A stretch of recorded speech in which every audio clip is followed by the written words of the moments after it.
जय हिंद।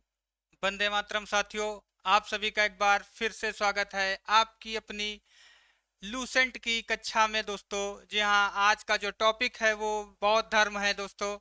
और आज हम लोग पढ़ेंगे जैन धर्म के बाद बौद्ध धर्म। तो जो भी छात्र हमारे अभी चैनल पर नए हैं वो कृपया चैनल को सब्सक्राइब करें और वीडियो को शेयर करें, क्योंकि आज की जो कक्षा है वो जो प्रतियोगी परीक्षा की तैयारी करते हैं सभी छात्र उनके लिए बहुत ही महत्वपूर्ण है। क्योंकि महात्मा बुद्ध और बौद्ध धर्म से रिलेटेड जो भी प्रश्न आपकी परीक्षा में पूछे जाते हैं, आज उन सारे प्रश्नों को हम लोग आज के वीडियो में कवर करने वाले हैं। तो दोस्तों, आप वीडियो में शुरू से लेके अंत तक बने रहें। आशा करते हैं आपको ये वीडियो बहुत ही पसंद आएगी। और जिन बच्चों को अभी आगामी एग्जाम लगे हुए हैं या जिनका एग्जाम लगा है किसी सरकारी नौकरी का, उनको बहुत बहुत हमारी तरफ से शुभकामनाएं। तो चलिए दोस्तों, आज का टॉपिक शुरू करते हैं और आज हम लोग पढ़ेंगे बौद्ध धर्म। तो दोस्तों, सर्वप्रथम जान लेते हैं कि बौद्ध धर्म की शुरुआत किसने की थी। तो दोस्तों, बौद्ध धर्म की शुरुआत की थी वो गौतम बुद्ध थे, जिन्होंने बौद्ध धर्म की स्थापना की थी। तो दोस्तों, बौद्ध धर्म के संस्थापक कौन थे, लिख लेते हैं। बौद्ध धर्म के संस्थापक थे गौतम बुद्ध। कौन थे? संस्थापक थे Gautam Buddha.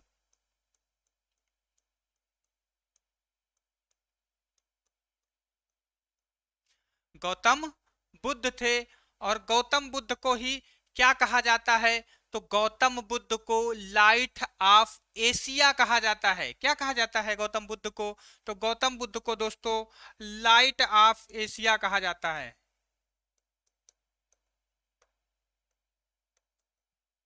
Light of Asia कहा जाता है किसको? गौतम बुद्ध को। या हिंदी में कह सकते हैं दोस्तों, गौतम बुद्ध को एशिया का प्रकाश पुंज कहते हैं। इतनी बात सभी बच्चों को समझ में आ गई होगी। ये आपकी परीक्षा में पूछा गया है प्यारे मित्र बच्चों कि एशिया का प्रकाश पुंज किसे कहते हैं। तो गौतम बुद्ध को एशिया का प्रकाश पुंज कहते हैं। अब आती है दोस्तों बात गौतम बुद्ध के जन्म की। यहां से प्रश्न की शुरुआत होती है दोस्तों। गौतम बुद्ध का जन्म कब हुआ था? तो देख लेते हैं सभी बच्चे प्यारे।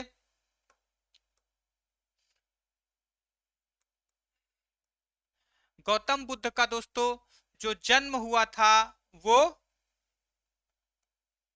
आपका 563 बीसी, मतलब ईसा पूर्व हुआ था। कब? 563 ईसा पूर्व। ठीक है। अगर बात करते हैं दोस्तों मृत्यु की,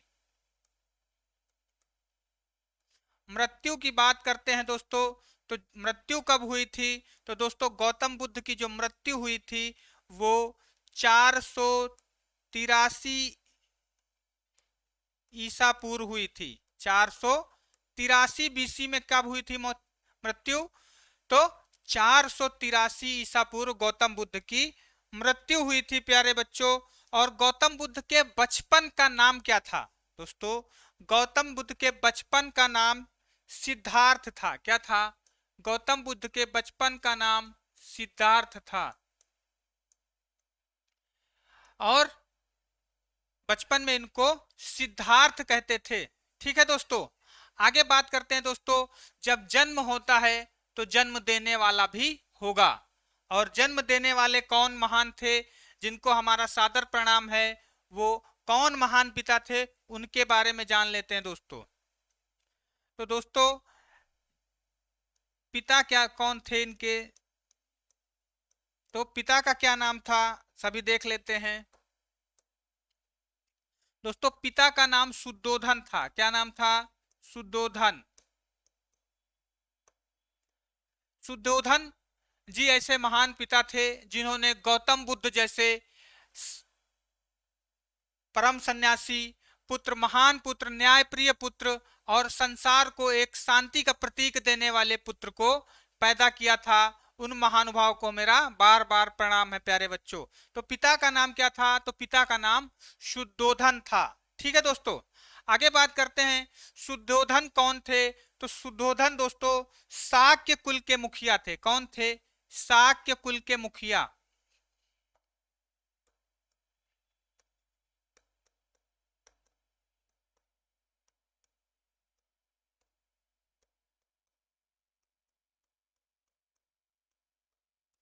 शुद्धोधन कौन थे दोस्तों? तो शुद्धोधन शाक के कुल के मुखिया थे। अब बात करते हैं दोस्तों, अगर पिता थे तो माता भी होंगी। और गौतम बुद्ध की माता कौन थी, इसको थोड़ा ऊपर कर लेते हैं दोस्तों। तो माता देख लेते हैं। तो दोस्तों माता जो होंगी, माता कौन थी दोस्तों, आप सभी लोग बताएंगे। तो माता का नाम दोस्तों माया देवी था। क्या था? माया देवी।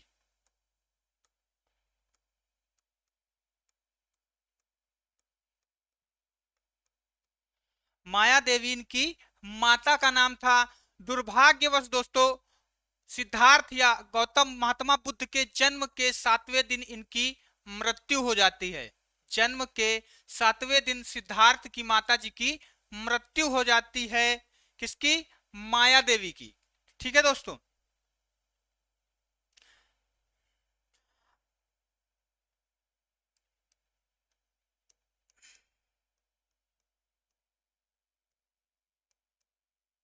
7वें दिन इनकी मृत्यु हो जाती है। आगे इनका दोस्तों लालन पालन कौन करता है? तो दोस्तों अगर परिवार में किसी का स्थान माँ के बाद आता है तो वो होती है आपकी मौसी, जो आपको सबसे ज्यादा माँ के स्वरूप प्यार कर सकती है दोस्तों। तो इनका लालन पालन कौन किया? तो इनका लालन पालन दोस्तों इनकी मौसी की ने किया था, जिनका क्या नाम था? क्या नाम था? तो गौतमी नाम था दोस्तों, प्रजापत गौतमी। पालन किसने किया था? तो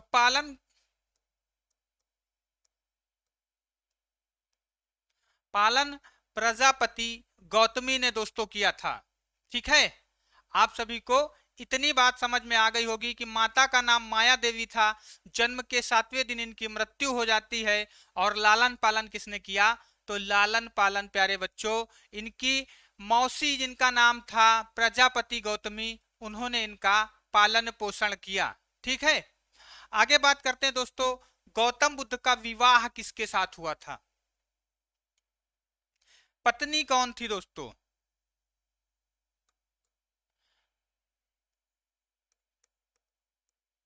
तो पत्नी का नाम दोस्तों क्या था? पत्नी का नाम दोस्तों यशोधरा था।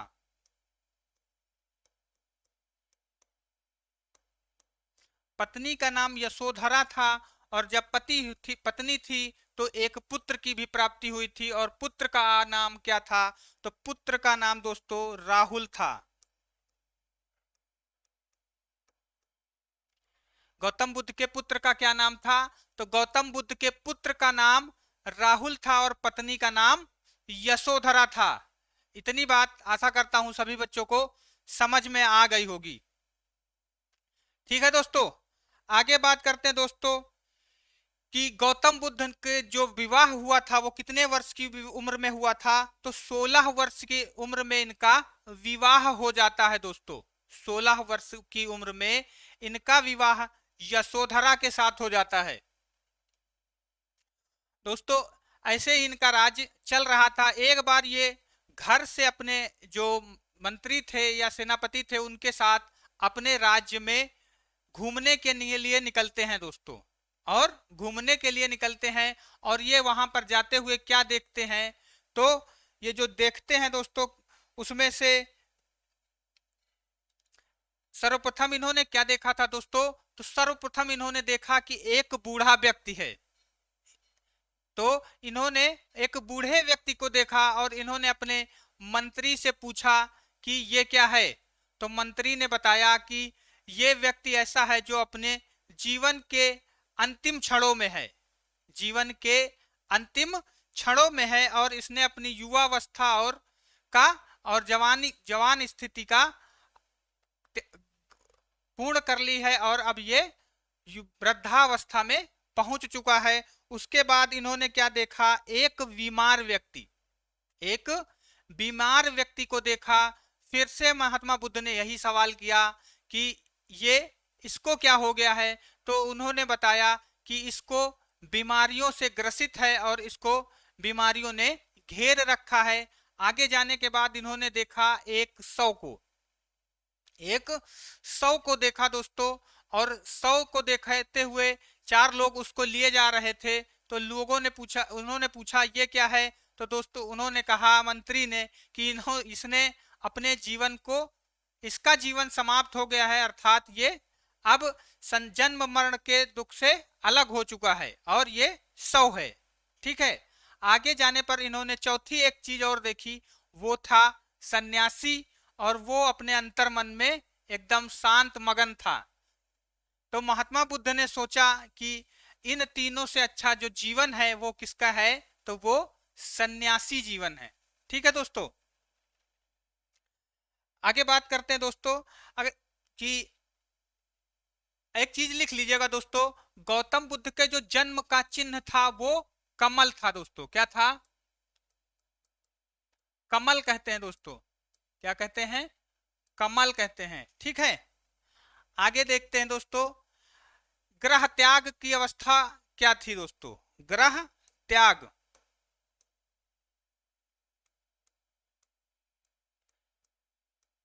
तो दोस्तों ग्रह त्याग कितने वर्ष की अवस्था में क्या इन्होंने किया? तो दोस्तों 29 वर्ष की अवस्था में।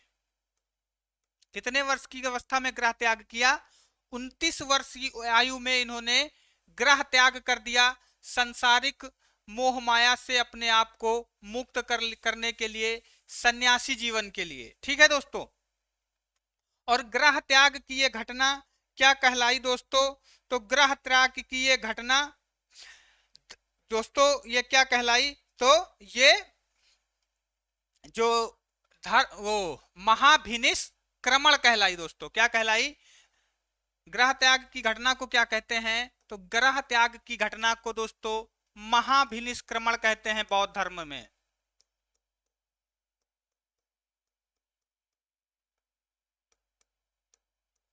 महाभिनिष्क्रमण कहलाई दोस्तों।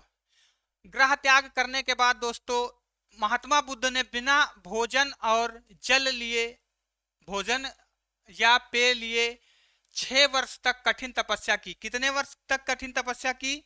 6 वर्ष तक। 6 वर्ष के तत्पश्चात इनको दोस्तों ज्ञान की प्राप्ति हुई। कहाँ ज्ञान की प्राप्ति हुई? तो दोस्तों 6 वर्ष की कठिन तपस्या के बाद इनको निरंजना नदी के किनारे, कहां पर? निरंजना नदी के किनारे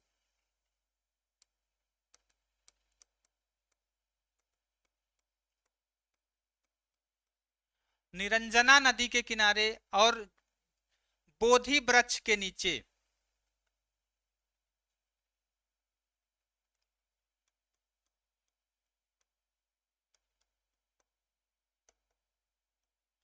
बोधि वृक्ष के नीचे दोस्तों इनको ज्ञान की प्राप्ति हुई 6 वर्ष के उपरांत। तो आपकी परीक्षा में प्रश्न पूछा जाता है कि वो जगह कौन सी थी? तो दोस्तों वो जगह थी बोध गया। बोध गया थी, जहां पर महात्मा बुद्ध को ज्ञान की प्राप्ति होती है दोस्तों। आगे बात करते हैं दोस्तों, ज्ञान की प्राप्ति के बाद महात्मा बुद्ध कहां गए? तो दोस्तों उन्होंने सर्वप्रथम अपना ज्ञान प्राप्ति के बाद जो उपदेश दिया वो कहां पर दिया था? तो वो दोस्तों सारनाथ में। प्रथम उपदेश दोस्तों,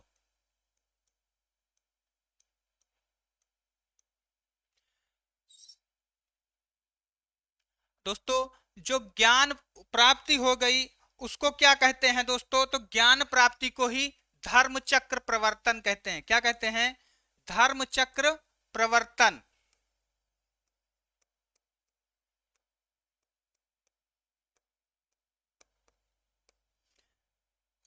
जन्म को क्या कहते, जो ग्रह त्याग को दोस्तों महाभिनिष्क्रमण कहते हैं, जबकि जो ज्ञान की प्राप्ति हुई उसको क्या कहते हैं?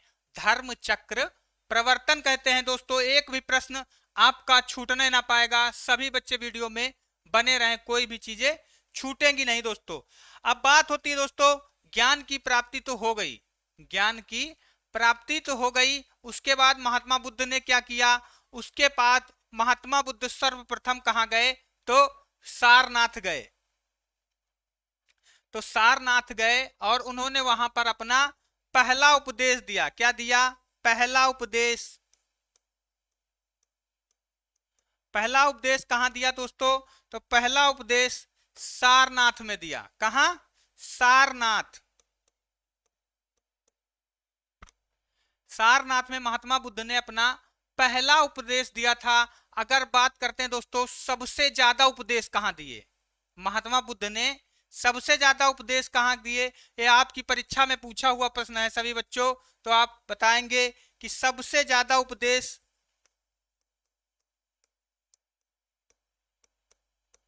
सबसे ज्यादा उपदेश महात्मा बुद्ध ने श्रावस्ती में दिए दोस्तों। कहां पर?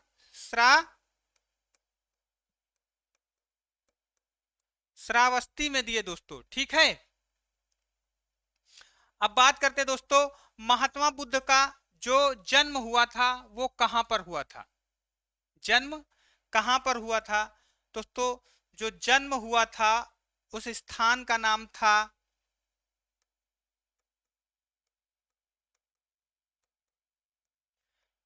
लुम्बिनी। और लुम्बिनी कहां पड़ता है दोस्तों? तो नेपाल में। बात करते हैं दोस्तों महा गौतम बुद्ध की मृत्यु कहां हुई थी? तो मृत्यु दोस्तों कुशीनगर में हुई थी। कहां पर? कुशीनगर में हुई थी। ठीक है। इतनी बात लगभग सभी बच्चों को समझ में आ गई होगी दोस्तों। दोस्तों आगे चलते हैं दोस्तों बौद्ध संगीतियों के बारे में। बौद्ध संगीतियों के बारे में दोस्तों बात करेंगे। इससे पहले देख लेते हैं मृत्यु को दोस्तों क्या कहते हैं? तो मृत्यु को दोस्तों महापरिनिर्वाण कहते हैं बौद्ध भाषा में।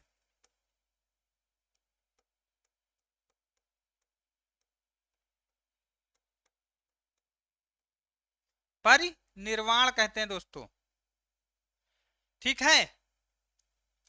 आगे बात करते हैं दोस्तों महात्मा बुद्ध के गुरु कौन थे? महात्मा बुद्ध के गुरु कौन थे? तो दोस्तों गुरु का नाम दोस्तों अलार कलाम था। क्या था? अलार कलाम था।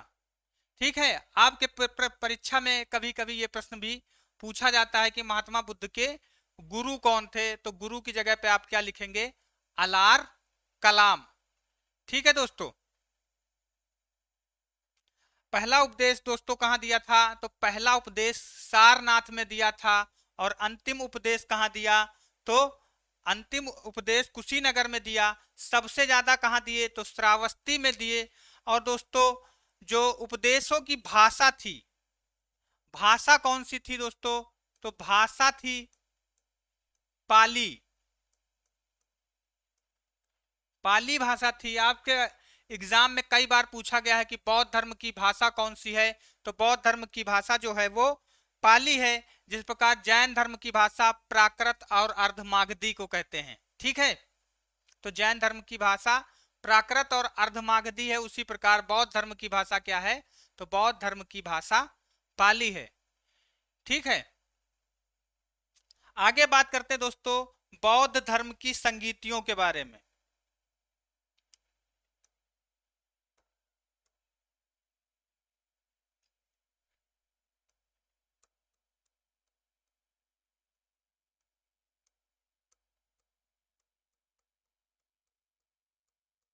तो बौद्ध संगीतियों से आपके प्रश्न परीक्षा में पूछे जाते हैं हर बार दोस्तों। तो कौन कौन सी कितनी बौद्ध संगीतियां हुई? तो 4 बौद्ध संगीतियां हुई दोस्तों। पहली, दूसरी, तीसरी और चौथी। अब बात करते हैं दोस्तों जो पहली बौद्ध संगीति का अध्यक्ष कौन था? अध्यक्ष,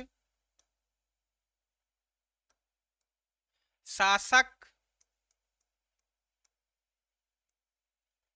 और स्थान,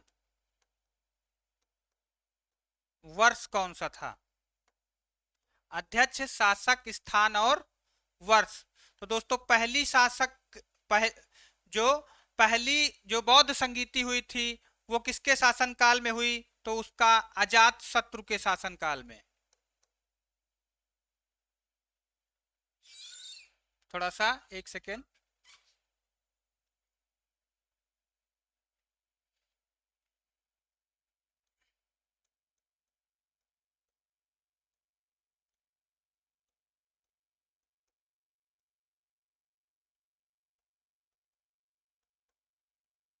और वर्ष। ठीक है दोस्तों। तो पहली जो बौद्ध संगीति हुई थी वो किसके शासनकाल में हुई दोस्तों? तो वो अजात शत्रु के शासनकाल में हुई।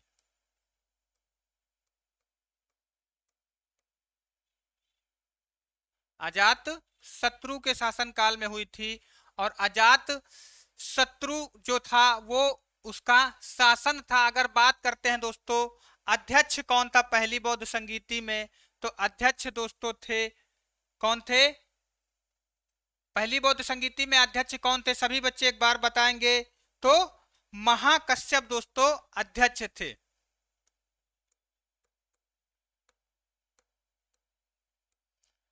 ठीक है। और स्थान कहां पर था? तो स्थान दोस्तों पाटलिपुत्र था। ठीक है, स्थान पाटलिपुत्र था।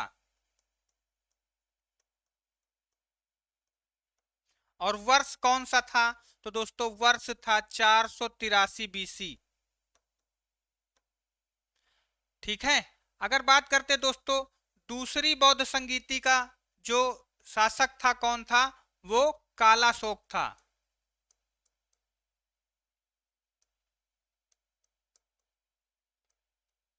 किस वर्ष हुई थी दोस्तों? या उसका अध्यक्ष कौन था? तो दोस्तों सबाकामी। स्थान कहां था दोस्तों? तो वैशाली। वैशाली में दूसरी बौद्ध संगीति हुई थी। अध्यक्ष कौन था? सबाकामी था। शासक कौन था? तो कालाशोक था। और वर्ष कौन सा था? तो 383।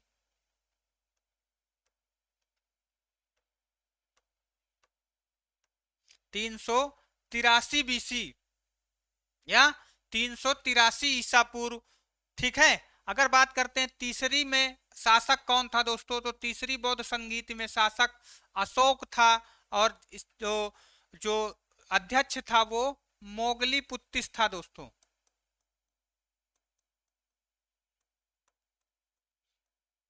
स्थान दोस्तों क्या था? तो स्थान राजगृह था। और कब हुई थी? तो 250 बीसी। अगर बात करते हैं अंतिम दोस्तों बौद्ध संगीति कहां हुई?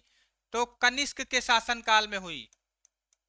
वही कनिष्क है जिसका शक शक वंश से या शक संवत से संबंध है। और इसी के शासनकाल में हुई। अध्यक्ष कौन था दोस्तों? तो अश्वघोष।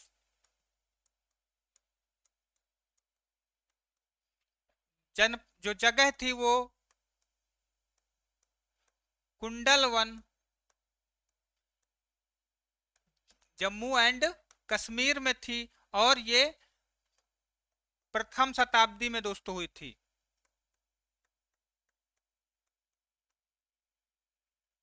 तो दोस्तों ये आपकी चार की चारों बौद्ध संगीति हैं जो आज के परीक्षा में बार बार पूछी जाती हैं। आशा करता हूं सभी को ये समझ में आ गई होगी। पहली बौद्ध संगीति कहां हुई थी? तो पहली बौद्ध संगीति हुई थी पाटलिपुत्र में। और शासक कौन था? तो शासक अजात शत्रु था।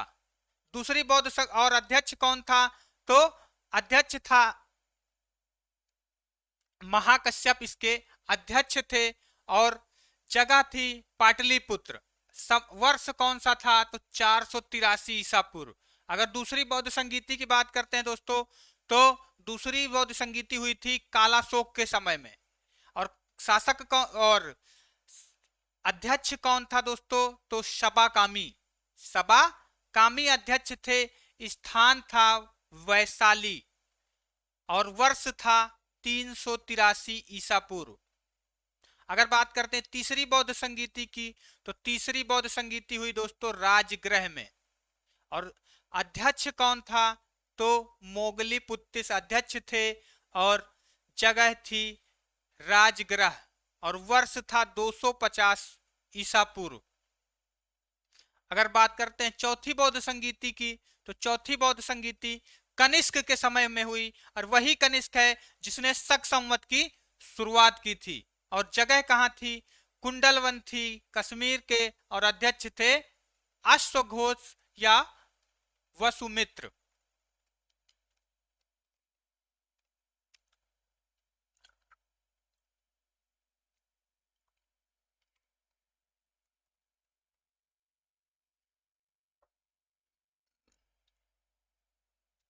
आगे बात करते हैं दोस्तों कि बौद्ध धर्म में और जैन धर्म में समानता क्या है या अंतर क्या क्या है।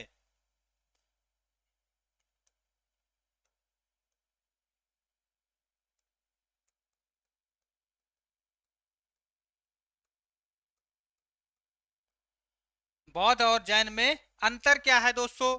तो ईश्वर में विश्वास सभी बताएंगे। बौद्ध धर्म में ईश्वर में विश्वास करते हैं या नहीं? तो दोस्तों ईश्वर में विश्वास नहीं करते हैं। जैन धर्म में भी ईश्वर से विश्वास नहीं करते हैं। ठीक है, आगे बात करते हैं दोस्तों आत्मा में। आत्मा में बौद्ध धर्म में विश्वास करते हैं तो नहीं करते हैं। जैन धर्म में जबकि आत्मा में विश्वास करते हैं। आत्मा में विश्वास करते हैं दोस्तों। और पुनर्जन्म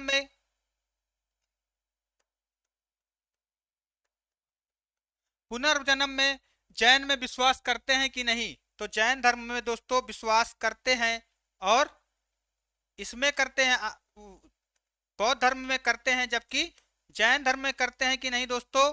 तो जैन धर्म में भी पुनर्जन्म में विश्वास करते हैं। ठीक है, अगर बात करते हैं दोस्तों जो ऐसा कौन सी चीज थी, ऐसा क्या था जो जैन और बौद्ध में समानता थी? जैन धर्म में और बौद्ध धर्म में ऐसी क्या थी, कौन सी समानता थी? तो बात करेंगे तो दोस्तों अनीश्वरवाद। ठीक है दोस्तों, अनईश्वरवाद ही जैन और बौद्ध धर्म की समानता थी दोस्तों। दोनों ही दोस्त धर्म ईश्वर में विश्वास नहीं करते थे। दोनों ही धर्म ईश्वर में विश्वास नहीं करते थे। यह प्रश्न आपकी परीक्षा में दोस्तों पूछा गया है कि जैन धर्म और बौद्ध धर्म की समान निम्नलिखित में से कौन सी समानता है। ठीक है, आगे बात करते हैं दोस्तों जैन धर्म के अनुयायी क्या कहते थे? जैन धर्म के अनुयायी कौन थे?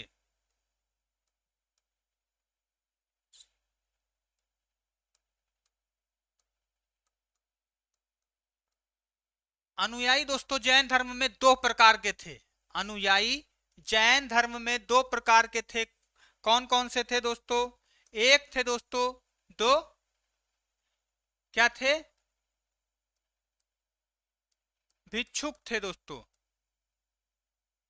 एक थे भिक्षुक थे, और दूसरे कौन से थे? तो दूसरे दोस्तों उपासक थे। क्या थे?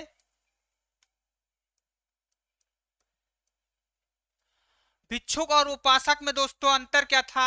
जबकि दोनों जैन धर्म के अनुयायी थे, तो दोस्तों भिक्षुक थे वो सन्यासी जीवन जीते थे।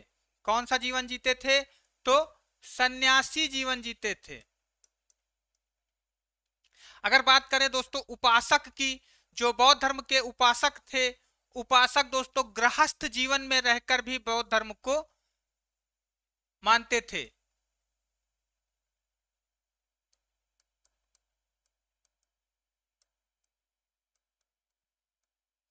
गृहस्थ जीवन में रखकर भी बौद्ध धर्म को मानते थे दोस्तों। दो प्रकार के बौद्ध धर्म के अनुयायी थे, एक गृहस्थ और एक भिक्षुक। भिक्षुक वह होते थे जो सन्यासी जीवन धारण करके सन्यास लेके बौद्ध धर्म के प्रचार प्रसार के लिए दोस्तों एक स्थान से दूसरे जीवन स्थान तक जाते थे, और दूसरे थे जो गृहस्थ जीवन में रहकर भी बौद्ध धर्म का प्रचार और प्रसार करते थे।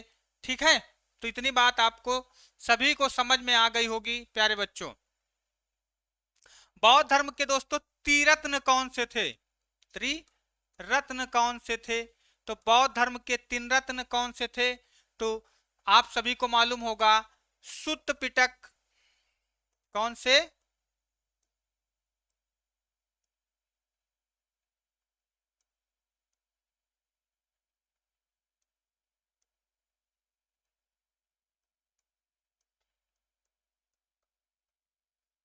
सुत्त पिटक, विनय पिटक,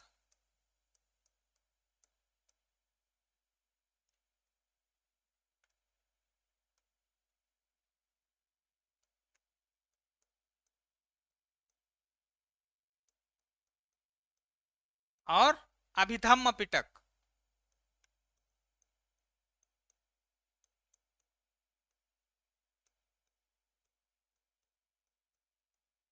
इनको दोस्तों बौद्ध धर्म का क्या कहते हैं? तो इनको बौद्ध धर्म का त्रिपिटक कहते हैं। क्या कहते हैं?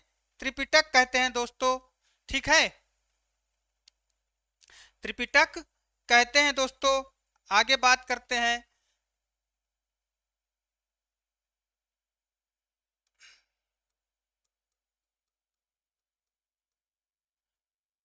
त्रिरत्न की दोस्तों, तो त्रिरत्न कौन कौन से हैं बौद्ध धर्म के? तो त्रिरत्न दोस्तों हैं बुद्ध, संघ और धर्म।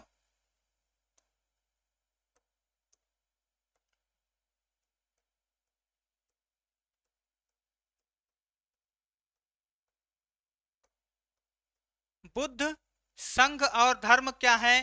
बौद्ध धर्म के तीन रत्न हैं। ठीक है, अगर बात करते हैं बौद्ध धर्म का प्रमुख त्योहार कौन सा है?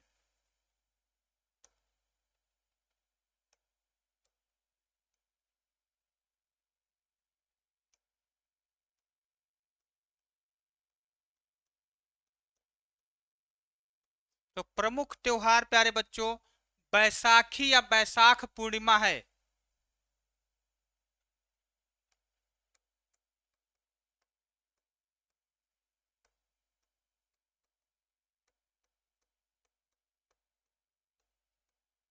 इसी को दोस्तों गुरु पूर्णिमा भी कहते हैं।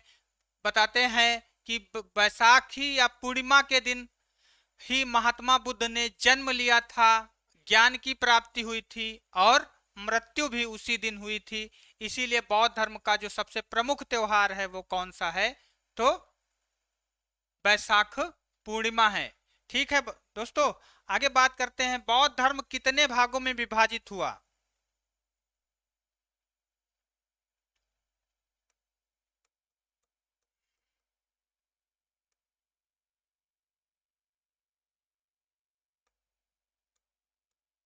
तो दोस्तों बौद्ध धर्म दो भागों में विभाजित हुआ था। कौन कौन से दो शाखाएं थी?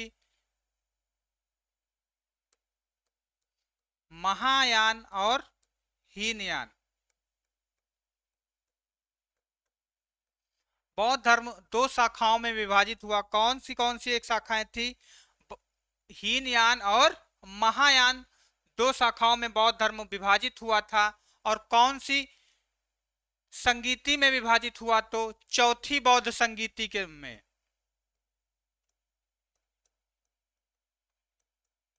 चौथी बौद्ध संगीति जो कश्मीर के कुंडल वन में हुई थी, वहां पर बौद्ध धर्म दो शाखाओं में विभाजित हो जाता है। कौन कौन सी दो शाखाएं? हीनयान और महायान।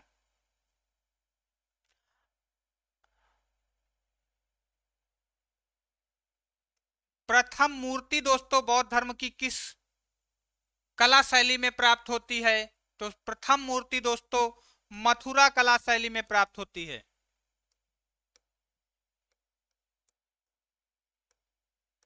मथुरा कला शैली में प्राप्त होती है। जबकि सबसे ज्यादा जो बौद्ध की मूर्तियां हैं बौद्ध की, वो कौन सी शैली में प्राप्त होती हैं? तो सबसे ज्यादा गांधार शैली में दोस्तों,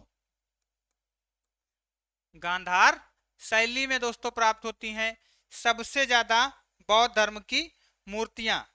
ठीक है दोस्तों, तो बौद्ध धर्म में दोस्तों जो सबसे प्रमुख चीजें थी कि विश्व दुखों से भरा है, विश्व दुखों से भरा है। महात्मा बुद्ध ने ये वाक्य कहां से लिया था? तो ये वाक्य महात्मा बुद्ध ने उपनिषदों से लिया था। ठीक है दोस्तों, आगे बात करते हैं दोस्तों कि जो बौद्ध धर्म में था कि जो ग्रह त्याग के बाद बुद्ध जो सबसे पहले किससे मिले थे? तो अलार कलाम से मिले थे। किस चीज के लिए? वो ही उनके पहले गुरु थे। ठीक है, कि हमको गृहस्थ जीवन का त्याग करना है और सन्यास का ग्रहण करना है। तो महात्मा बुद्ध के पहले गुरु कौन थे? अलार कलाम थे। अगर बात करते हैं दोस्तों, एक बार रिवीजन कर लेते हैं कि महात्मा बुद्ध के पिता कौन थे? तो पिता थे शुद्धोधन, जो शाक्य कुल के मुखिया थे।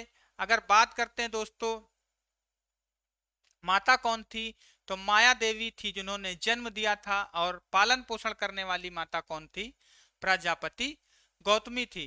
पत्नी का नाम दोस्तों यशोधरा था। और प्यारे बच्चों बताएंगे कि पुत्र का क्या नाम था? पुत्र का नाम राहुल था। ठीक है, बौद्ध धर्म के त्रिरत्न कौन कौन से हैं? तीन रत्न कौन कौन से हैं? तो बुद्ध, संघ और धर्म। अगर त्रिपिटक की बात करें तो सुत्त पिटक, विनय पिटक और अभिधम्म पिटक। ज्ञान की प्राप्ति महात्मा बुद्ध को कहां हुई थी? तो ज्ञान की प्राप्ति बोधि वृक्ष के नीचे बोध गया में हुई थी। और बोध गया कहां पड़ता है? तो बिहार राज्य में पड़ता है। जन्म कहां हुआ था महात्मा बुद्ध स्वामी का? तो जन्म का स्थान था वो लुम्बिनी, नेपाल। तो आशा करता हूं दोस्तों आप सभी को ये जितने भी प्रश्न आज कराए गए हैं आपकी कक्षा में, सभी अच्छी तरह से समझ में आए हैं। अगर वीडियो दोस्तों आपको पसंद आया है तो लाइक करें और अपने दोस्तों के साथ शेयर करें। आज की क्लास में दोस्तों इतना ही, कल मिलते हैं फिर नई क्लास में। जय हिंद।